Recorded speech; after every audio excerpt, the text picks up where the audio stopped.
2, 1. 7 things you probably didn't know you need to know. I'm Jamie East, and this is the Smart 7. Good morning, everybody. It's Wednesday the 24th of August, and it's International Strange Music Day. And a big happy birthday to Stephen Fry, Rupert Grint and Jean-Michel Jarre.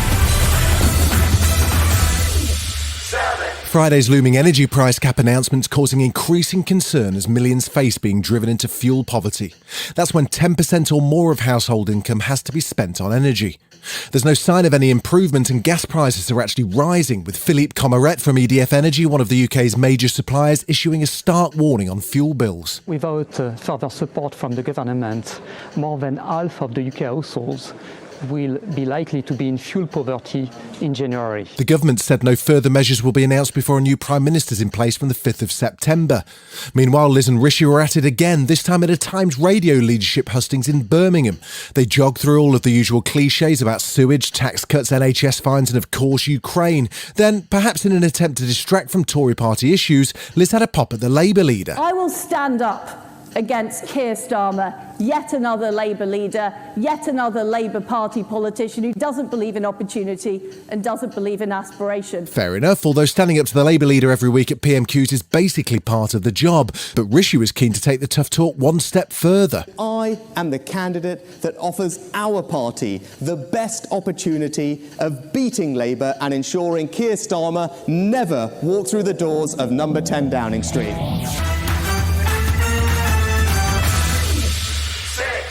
The funeral took place on Tuesday of Daria Dugina, the daughter of an ultra-nationalist Putin ally who Russia claimed was assassinated by Ukrainian special forces.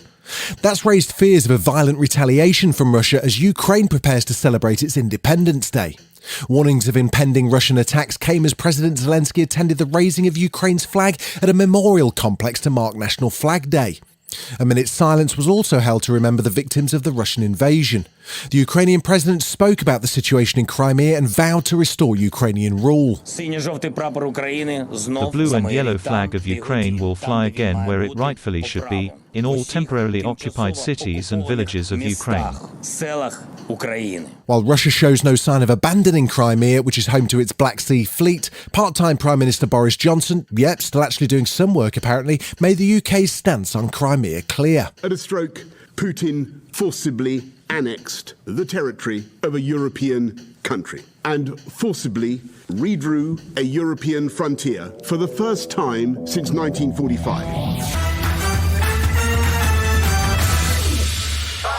There was some positive news on Tuesday evening in the search for student nurse Awami Davis, who'd been missing for several weeks amid fears for her welfare. The Met Police confirmed she'd been found safe and well in Hampshire. A member of the public came forward after a police appeal which saw a huge public response and 117 possible sightings. Met Police Chief Inspector Nigel Penny made the announcement. This is clearly the outcome that we were hopeful for. The finding of the missing lady Awami Davis. I'd like to say that she's been found safe and well outside of the London area in the county of Hampshire, and she's currently with specialist officers from my team, and I can definitely say she's safe and well. Donald Trump's filed a new lawsuit and then had to refile it due to basic legal errors as the row over the FBI raid of Mar-a-Lago continues. He's set to represent himself in a local court application to have a special master appointed to review the documents seized amid claims of executive privilege.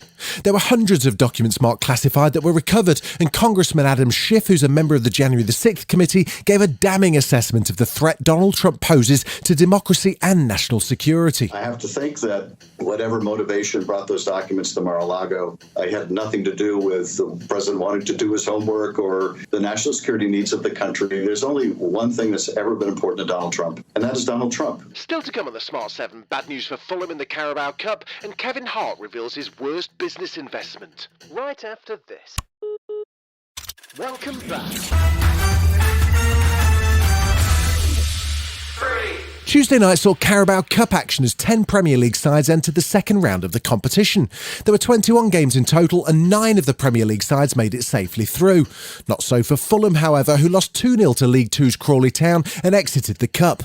Aston Villa manager Steven Gerrard was particularly pleased to see his side put on a convincing second-half performance to win 4-1 against Bolton Wanderers and avoid any kind of giant-killing moment. We didn't want to be one of them teams. You know, we were extremely motivated to qualify tonight and get into the next round. We also wanted to see a reaction from the weekend because our performance weren't good enough. We filled the end here with 3,000-4,000 fans who were terrific, so we wanted to entertain and we got there in the end.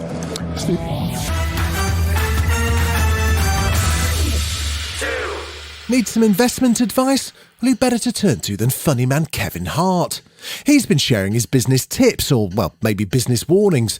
The comedian and actor joined James Corden on The Late Night Show to share his worst ever investment. The worst business investment that I'm currently involved in is the business of investing in your friends. I think the worst one that I probably invested into, one of my friends had headphones that they created that opened up into speakers. Oh,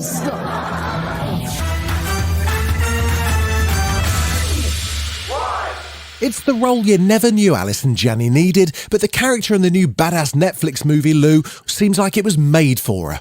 Janney, known for her roles in West Wing and I, Tonya, gives Liam Neeson a run for his money in this action thriller, which also features Journey Smollett from the movie Birds of Prey. When her neighbour's young daughter's kidnapped, she hits the trail with a very particular set of skills, determined to get her back. Lou will debut on Netflix on September the 23rd, but you can catch a first glimpse of the Anna Forster-directed action movie in the trailer. Where is he taking her? I don't know. Things escalated.